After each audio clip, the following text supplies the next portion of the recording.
Bapak serahkan Allah, Imam Al-Qushairi menyebutkan satu hadis yang selama ini saya memahaminya sangat tidak terbayang ternyata masuk ke bab ini. Selama ini saya memahaminya ini hadis politik. Apa kata beliau? Diriwayatkan dari Nabi, beliau sebutkan sanadnya kepada Nabi dari Abu Sa'id Al-Khudri radhiyallahu taala anhu. Su'ila Rasulullah sallallahu alaihi wasallam. Nabi Muhammad ditanya, an afdalil jihad. Jihad yang paling afdal, yang paling tinggi, paling hebat. Jawabannya pasti sudah tahu hadisnya. Kalimatu adlin inda sultani jairin. Kalimat wasiat keadilan di hadapan penguasa yang jair. Apa arti jair? Zalim. Maksud beliau yang zalim di situ bukan pemimpin yang kita maksud itu, Pak.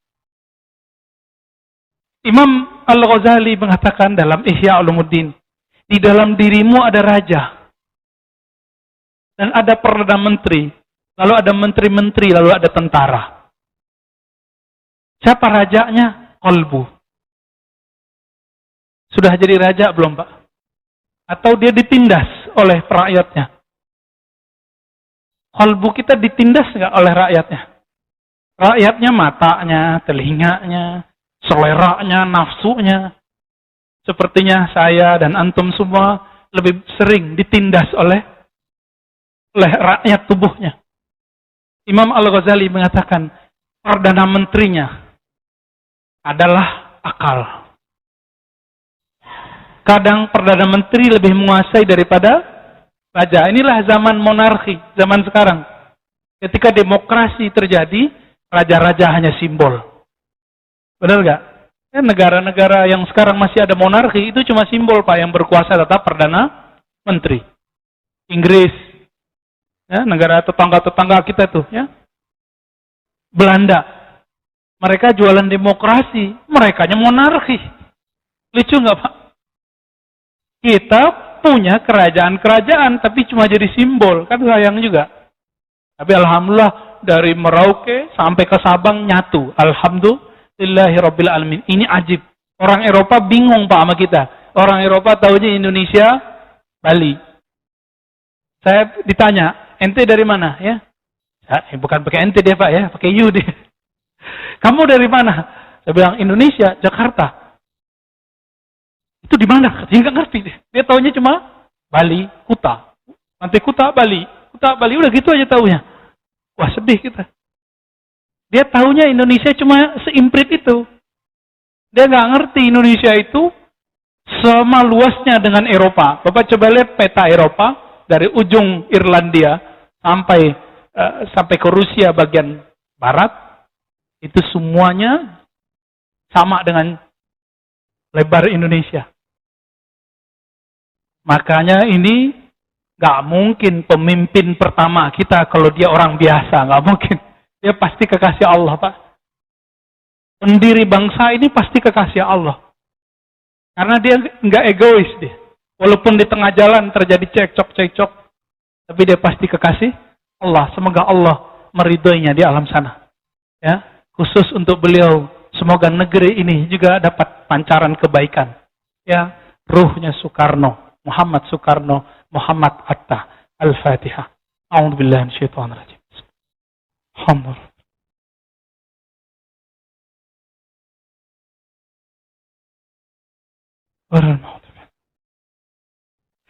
Amin. Allahumma aslih man tawalla ala umuri biladina. Ya Allah, jagalah negeri ini, jagalah umat Islam, jagalah siapapun yang percaya kepada Engkau, kepada Nabi Engkau. Alif baina qulubihim. Damaikan sesama mereka. Damaikan hati kami dengan hati saudara kami. Innamal mu'minuna ikhwah. Jadikan kami, ya Allah, benar-benar bersaudara. Amin ya rabbal alamin. Kembali ke teks ini. Hadis ini, Bapak selamatkan Allah, disebutkan di ujung kalimat. Makanya saya nggak ketemu di riwayat lain, ketemu di riwayat ini. Fadama'at aina Abi Sa'id. Mendengar Nabi mengatakan, jihad paling tinggi adalah mengatakan keadilan kepada pemimpin yang zalim. Abu Sa'id langsung nangis. Dama'at aina Abi Sa'id. Padahal dia bukan khalifah. Karena dia sadar, dia zalim kepada hatinya. Dia zalim kepada jiwanya. Dia zalim kepada ruhnya. Pernah kita nangisin itu, Pak? Nah, ciri-ciri antum ini sudah menangisi seperti Abu Sa'id ketika istighfar mulai nangis. Kita nggak bisa melihat diri kita di suci, ya. Sekali kita merasa suci, hilang nur itu. Maka saya minta ampun kepada Allah jika pernah merasa suci. Allah maghfir lana. Nah, ini baru 3 paragraf ini, Pak.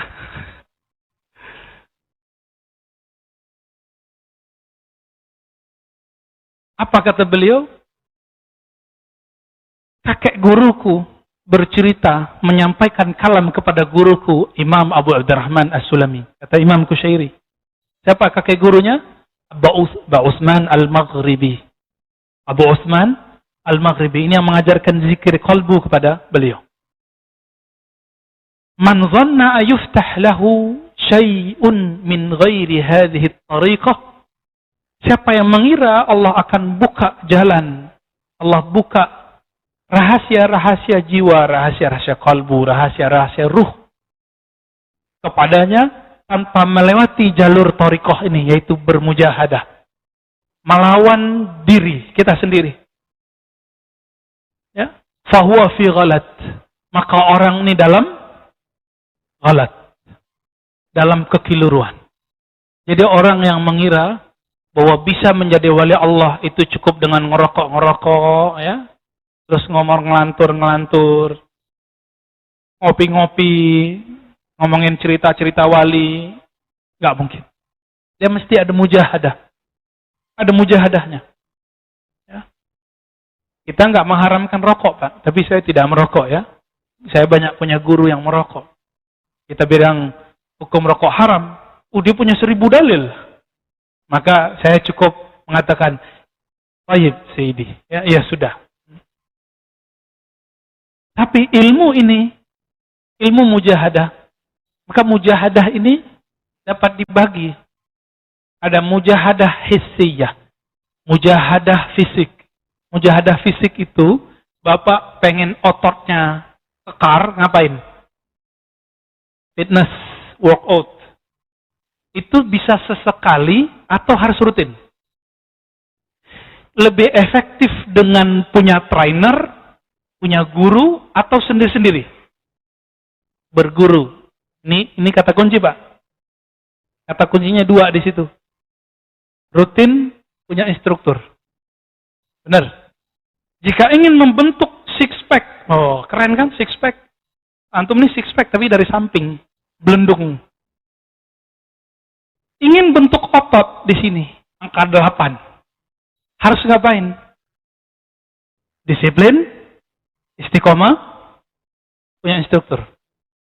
Masa dengan sombongnya orang ahli ilmu, ahli fikih, katanya ahli hadis, ngomong apa? Saya nggak butuh mursyid. Sombongnya ente. Ya. Orang mau baca kitab ada gurunya, nahu sorof. Orang mau ototnya berisi, ada instrukturnya. Orang mau jadi dokter, ada dosennya, ada pembimbingnya, ada profesornya. Masa kalbunya, ruhnya mau mengenal Allah supaya terlatih, supaya ruhnya kuat. Berotot juga ruhnya, kalbunya, jiwanya. Masa nggak punya guru? Sombong sekali. Benarlah kata Abu Yazid dan Junaid al-Baghdadi. Orang yang tidak berguru, pasti setan yang menyertainya. Kenapa dia sombong saat itu? Dia merasa nggak butuh guru. Ciri-ciri orang kolbunya mulai tawaduk, dia mau berguru. Gimana, mau berguru? Jangan hanya berguru umum begini, Pak. Kita harus punya guru khusus. Kita datang ke majelisnya, ke pesantrennya, ke zawiyahnya, ke rumahnya, menakan wajangannya, ajaran zikirnya. Nah itu guru khusus. Kalau guru umum kan banyak di sini. Oh, setiap guru punya wejangan yang dahsyat. Ini beruntungnya jamaah MRBJ ya. Setiap saat ya, kena pandemi, dananya kurang banyak. Akhirnya cuma Jumat Jumat, Sabtu Minggu, ya salam ya. Kayak gitu aja masih ramai itu Pak ya, masih ada cekcok-cekcok tuh di belakang ya. Allahumma sholli ala Muhammad. Jika mau mujahadah, ini ringkasan kitab ini Pak, saya sebut. Ringkasan ini, antum baca di sini berbaris-baris, nggak punya baris Pak dia. Nggak ada harokatnya. Kita kasih aja nih ringkasan kitab ini apa? Bab ini. Jika ingin lolos mujahadah, cari guru. Tapi gurunya yang bersanad. Sanad itu macam-macam. Ahli hadis punya sanad hadis. Ahli fikih punya sanad fikih. Sanad tuh nggak mesti tertulis. Yang penting dia bilang, aku berguru ke Kiai Fulan di pesantren ini. Cukup itu sanad. Ahli zikir, ahli kolbu, ahli rohani pun punya sanad. Punya guru, punya silsilah. Di sini ada qiraati apa tilawati? Baik ngaji Quran. Iqra, tilawati. Tilawati ada sanadnya nggak? Ada Pak. Orang baca huruf, ada sanadnya.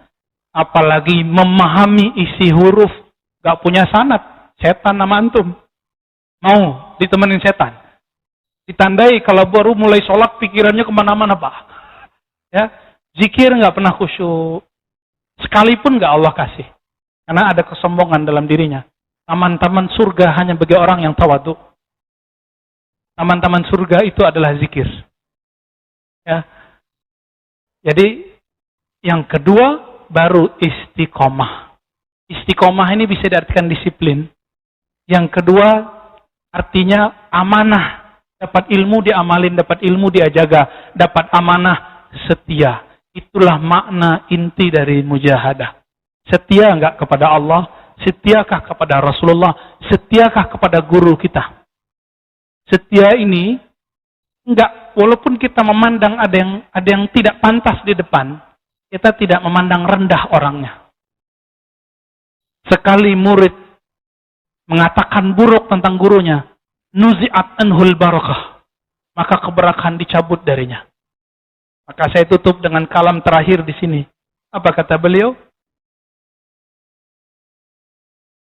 Man lam yakun lahu fi bidayatihi qaumah, lam yakun lahu fi nihayatihi jalsah. Orang yang tidak ada di awalnya kedisiplinan berguru dan beramal belajar, disiplin. Berguru, beramal, belajar. Maka dia tidak akan sanggup bermakom, berjalsah, berhadap-hadapan istiqomah di hadapan Allah di akhir hayatnya. Husnul khotimah namanya. Maka orang ini bingung karena banyak amal dikasih orang. Orang berguru ke sini, ceramah ini, ceramah itu. Akhirnya bingung. Saya mau mulai amal dari mana ini? Karena setiap malam ada penceramah di MRBJ. Kecuali masa pandemi. Bingung. Ustadz ini ngajarin zikir A. Ustadz ini ngajarin zikir B. Tapi kalau antum sekali, antum punya mursyid. Langsung hilang semua syak itu. Ya tanya kepada orang yang sudah bermursyid. Hilang Pak. Guru kita boleh banyak, tapi mursyid gak usah banyak-banyak. 1-2 cukup. Mursyid itu guide, mentor rohani kita. Kalau mentor 2 berkelahi Pak dia. Tapi kalau ahli wejangan boleh banyak. Nah silakan istikharah, cari siapa guru kita. Nih jalannya. Ya, udah istikharah belum cari guru? Oh cuma cari jodoh, cuma cari kerja doang. Ya, jodoh itu cuma di dunia Pak. Jodoh berguru sampai kiamat kita mencarinya. Nanti antum waktu dibangkitkan Allah di akhirat kelak, di padang mahsyar, yang pertama dicari bukan anak istri, guru. Sahabat Nabi karena gurunya Nabi Muhammad, beruntung nyari Nabi Muhammad. Ada orang yang bingung, yaudah cari kong kita yang kong awal siapa? Nabi Adam. Itu nyari siapa? Semoga namanya termasuk daftar murid, daftar umat. Nah, kita kalau sudah punya sanad sama guru, setia sama guru, kita enak Pak, ada garansinya. Nah, inilah yang disebut orang-orang yang masuk surga 70.000 tanpa dihisap, tanpa diazab. 70.000 itu gandeng 70.000. Kita walaupun nggak masuk 70.000 nggak apa-apa, tapi masuk baris keduanya, ketiganya kayak ditarik. Udah mau ngesot-ngesot ke neraka, ditarik sama dia. Amin ya rabbal alamin. Ya.